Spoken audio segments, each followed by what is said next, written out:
Today's video is brought to you by the novel 9/10. Alternative Media Television. More than 50,000 subscribers. 9.8 million YouTube views. 1 million last month.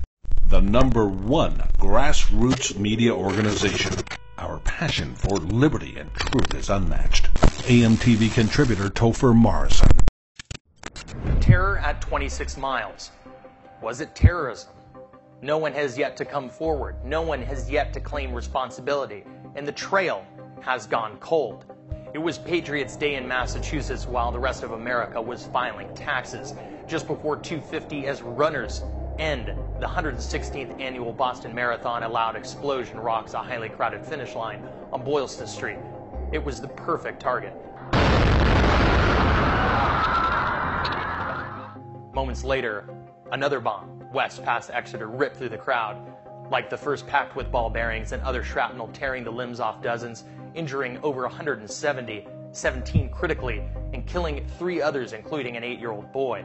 In both instances, people were stunned, froze, and many ran for their lives, but parents covered their young. Runners continued past the finish and on to the nearest hospital to give blood.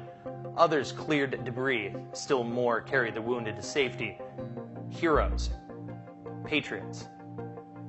Meanwhile, somewhere, one, maybe more, reveled in the carnage. Coward.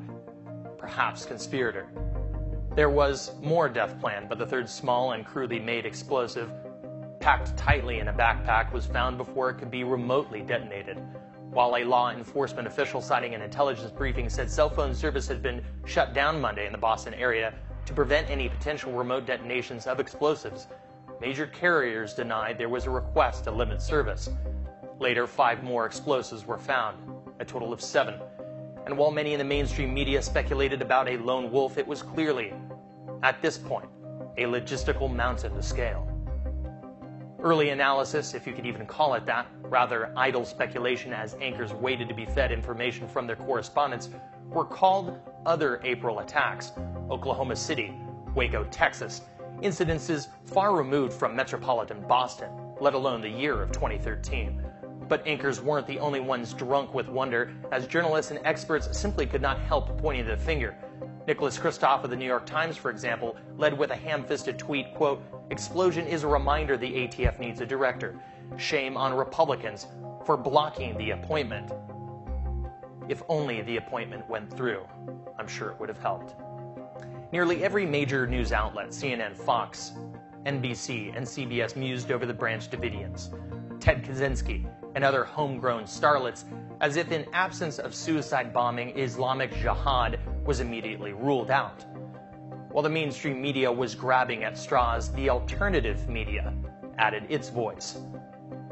Alex Jones caught the ire of Glenn Beck's The Blaze, David Weigel of the Slate magazine, and others after suggesting it wasn't Al-Qaeda, white or otherwise, but a possible government false flag. Alastair Stevenson, a University of Mobile, claimed drills preceded the attack, that crowds were told over a loudspeaker there was nothing to worry about. But according to Stevenson, he didn't believe they were just having a training exercise. They must have known. While Weigel makes a solid case for why conspiracy theorists will have a hard time with Boston, credibility isn't exactly on the government's side.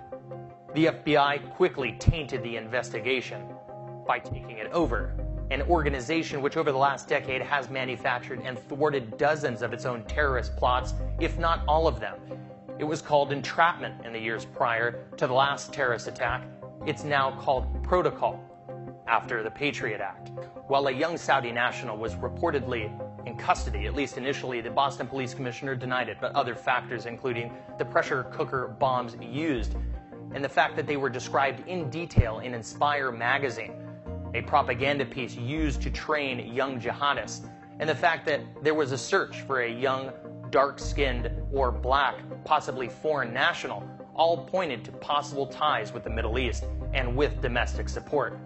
And it all fit the FBI's quintessential profile. However, in lieu of any arrests, there are still more questions than there are answers. What is clear is everyone may have been too quick to call it terrorism in the first place. Terrorism, after all, is predicated on the idea that the act of terror is aimed at resolving a political objective.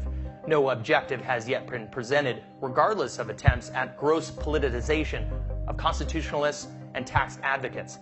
In its absence, people are running to place blame, of course. In any case, whether a false flag meant to propel a burgeoning police state, the reinvigoration of the violent left akin to Bill Ayers, or some disgruntled tax zealot, the U.S. government is front and center.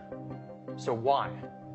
While Americans' faces were glued to the screen, it is interesting to note that simultaneous bombings tore through Iraq, killing 36 and injuring 200, and Syria, still knee-deep in a bloody civil war of which Western intelligence services are intimately involved, continued their fight for the future of Damascus. Have we brought that terror home? We still don't know, but the tools to fight terror have been brought home from abroad.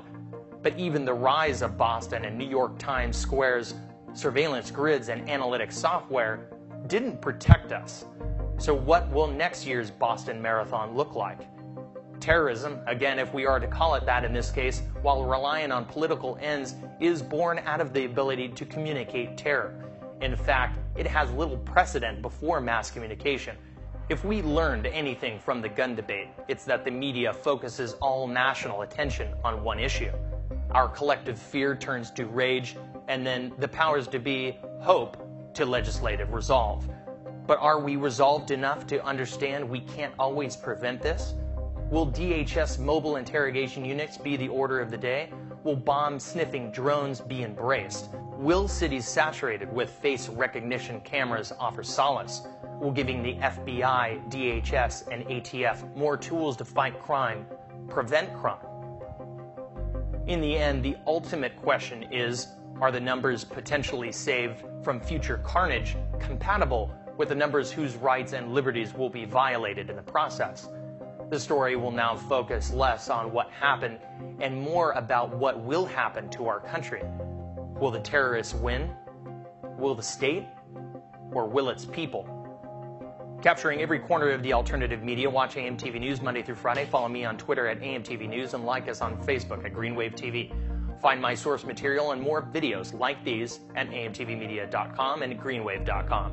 Both are part of the AMTV network. You're watching AMTV News, the voice of independence.